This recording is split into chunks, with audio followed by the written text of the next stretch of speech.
esse é o segundo bloco do Panorama Entrevista José Augusto Catalano, o bacalhau invasor, ou Vascalhau, o bacalhau tricolor. Bom, Catalano, a gente tem uma coincidência engraçada na nossa vida, né? Assim, a gente hoje tem vários amigos em comum, né? Um deles, Paulo Roberto Landa, que estava aqui te entrevistando no primeiro bloco. E eu vim de Brasília para o Rio, e você daqui do Rio foi para Brasília. Assim, eu sei como é que é você torcer pro seu time, pro time da sua, no seu caso, era da sua cidade, e de repente você se vê torcendo à distância, dependendo de televisão, internet, seja o que for.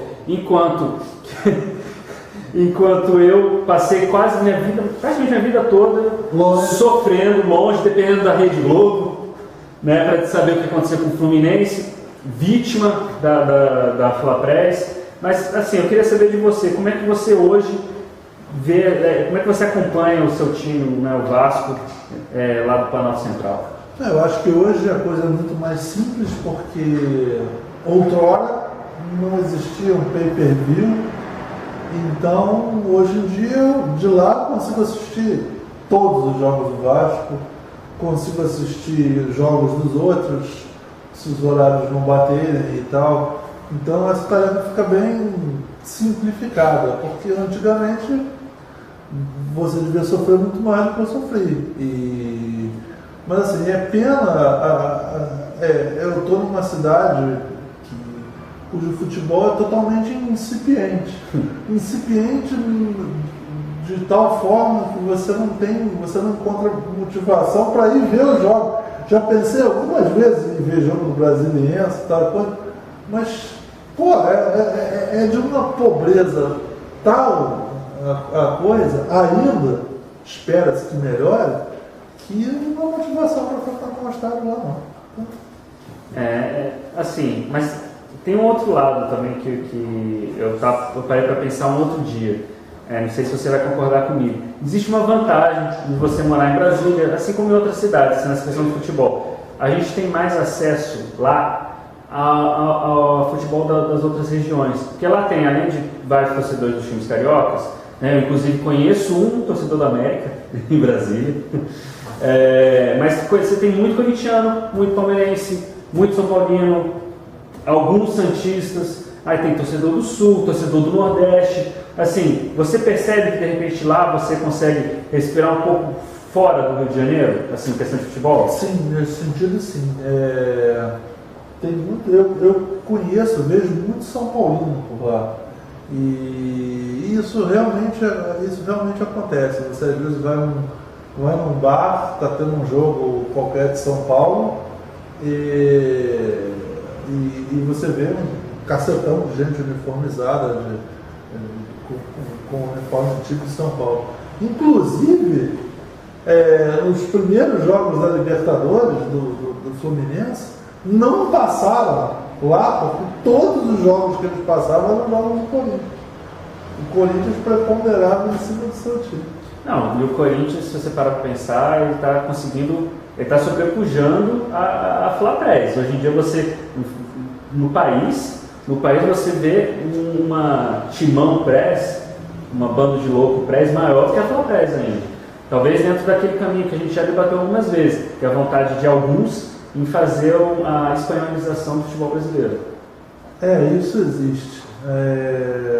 Mas não sei, eu acho que, graças a Deus, eu acho que isso é um pouco mais difícil por conta das forças do fato de se ter 4 ou 5 times em cada uma das cidades. Eu acho que isso freia um pouco essa vontade, entendeu? E eventualmente o surgimento de vez em quando tem um Grêmio forte, um Atlético forte, até um time paranaense, isso acalma um pouco. E também porque tem anos que esses caras não ganham porcaria nenhuma. Tem uma história muito engraçada que você me contou em Brasília, né? Como ficou claro no primeiro bloco, é muito difícil falar do Fluminense e Vasco e não citar o Império do Mal. Sim. Né? Então assim, você me contou a sua história no ano de 1995, o gol de barriga do Renato Gaúcho, que inclusive está em livro, né, do Paulo Roberto Andel. Sim. Procure aí, tem um link no panorama para você encontrar onde comprar. Jabá feito, queria que você dividisse com o pessoal também a sua história de 95. Lá em casa todo mundo, assim, lá em casa é uma democracia. Eu falo que a minha filhinha tem 3 anos, ela pode torcer para o time do pai, da mãe, do tio, da avó, do outro avô, quem quer que seja, ela pode escolher livremente para qual time, de qual parente puder torcer. E assim, eu cheguei em casa nesse jogo, eu não me lembro exatamente de onde eu vim, mas cheguei em casa, o jogo estava 2-1. Meu pai, ainda existia aquele rádio grandão na cozinha, em cima da janela. Minha mãe estava na cozinha, meu pai num lavabo fazendo a barba, aquela cara branca de espuma. Liga o rádio, Fabinho está cortando e gol. Aí meu pai, obviamente vascaíno, cidadão de bem, começa a xingar todos os palavrões que vocês possam imaginar. Time de merda, tava ganhando essa porcaria, vai entregar esse título para esses caras, e assim, sei, alguma coisa me dizia, calma, que hoje não vai acontecer. Ficou lá praguejando, tá? Distraído, sai expulso, neguinho e tal. Daqui a pouco sai o gol, aí vira meu pai com aquela cara branca ainda, sorriso de orelha a orelha. Aí, todo feliz que tinha saído do gol do Fluminense, aí fala, desliga uma coisa que eu não quero ouvir, não, vai acabar essa porcaria e tal. E aí todo mundo sabe o que aconteceu, né? Ganhou o lado do bem ganhou e vocês têm a história para contar aí, né? Mas eu acho que isso é uma felicidade. Eu acho que em termos de história do Fluminense, eu acho que eu tinha uma tia horrorosamente flamenguista que adorava futebol e outrora, na época que você não era nem nascido, meu filho, não passava jogo ao vivo pro Rio de Janeiro. O que acontecia era que estava tendo uma final no Maracanã, quando chegava 44 do segundo tempo, uma coisa parecida, eles abriam a transmissão pro Rio de Janeiro. Estavam passando o jogo para fora, abriam para cá para você ver o finalzinho do jogo ao vivo e a comemoração e tal coisa. E aí eu estou na casa dessa minha tia, ouvindo o jogo no mesmo rádio grandão, e daqui a pouco ela berra assim, Zé, vem meu mesmo ser campeão. Aí eu venho para a sala, muito triste, e quando eu chego na sala, tem um cara com a mãozinha assim, enfiando na bola. A bola vai lá no alto, cai no chão, aí eu como fico olhando, aí vai o cara entrando, e assim, eu me lembro a minha reação foi olhar para aquilo e falar assim, ué, tem um cara entrando ali, que é isso? Caixa! Que maravilha! O Renato, nossa, que sensacional! Que sensacional! Sacanhou muito. Porra! O marido dela era botafoguense, você pode imaginar que a felicidade foi completa. Bacana. A gente estava falando agora há pouco da imprensa. Em breve, né, acho que daqui a cerca de um mês, nós escutaremos a seguinte frase: o Atlético é o Brasil na Libertadores. É 15 dias. 15 dias? É dia 3. Ixi. Então, assim, eu queria saber até o que você acha disso, assim, essa coisa esse ufanismo brasileiro. Isso, querer forçar uma torcida.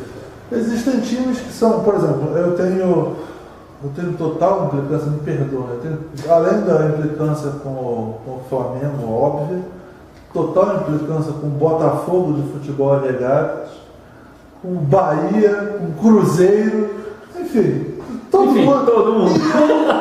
E outros times me são simpáticos, assim, teoricamente o próprio Corinthians não me causava arrepios até bem pouco tempo. Mas assim, essa forçação de barra para que você seja torcedor de um time adversário, porque é o Brasil, eu acho isso uma coisa ridícula. Mas assim, o time dos caras é bom, já saiu de prumo, tá destrambelhado, E eu acho que eles correm o risco de perder esse troço. Eu escutei, vindo para cá para a gravação na Rádio Globo, eu escutei que o Calil já colocou o preço no Bernardo. Tá, né? Estão falando que ele vai para o Tottenham, inclusive. Sua representação na Inglaterra.